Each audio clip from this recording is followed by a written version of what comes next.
দেখ তো রে, মোটু পাতলু কি করে লুট করে সব পালিয়ে নিয়ে যাচ্ছে। মোটু পাতলুকে ধরো ধরো। খুবই জনপ্রিয় একটা কার্টুন হচ্ছে মোটু পাতলু। বাচ্চারা খাইতে গেলে দেখবেন মোটু পাতলু কার্টুন দেখে। অনেক বাবা মা কিন্তু বাচ্চাদের এই ক্যারেক্টার মানে এই কার্টুনের কারণে অনেক বাবা মা কিন্তু সংবাদ বা অন্য কোনো প্রোগ্রাম যে দেখবে এটা কিন্তু দেখতে পারে না, ওখান থেকে সরালেই বাচ্চারা কিন্তু কান্না শুরু করে দেয়। ইভেন আমার নিজের বাচ্চাও কিন্তু কান্না শুরু করে দেয়। তো মোটু পাতলু কার্টুনের আমি হচ্ছে মোটুর ক্যারেক্টারটা বলতেছি। পাতলু, খালি পেটে তো আমার কোনোভাবেই কাজ করছে না। এটা হচ্ছে মোটুর ক্যারেক্টার। তারপরে হচ্ছে জনের ক্যারেক্টার, যেটা হচ্ছে আমরা ওকে বলি হারামি। ওর ক্যারেক্টারটা হচ্ছে হারামি পাটের। আহ, চাওয়ালি ভাইয়া, মোটু পাতলু কি করে এখান থেকে সিঙ্গারা লুট করে পালিয়ে যাচ্ছে, ওদেরকে তোমরা ধরো ধরো। এটা হচ্ছে জনের ভয়েস। জনের সাথে যে দুইটা পালোয়ান থাকে, আমরা ওদেরকে চামচা বলি আর কি বাংলায়। সেই পালোয়ানের বাস বাস মোটু পাতলু তো অনেক ভালো।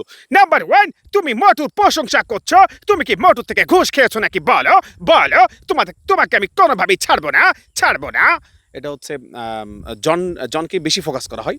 এরপরে ডটকা ঝটকা আছে, ওই আমার বন্ধু আমার ভাই চলো আমরা ফুরফুরি নগরের সিঙ্গাড়া লুট করতে যাই। এটা হচ্ছে ডটকা ঝটকার ভয়েস।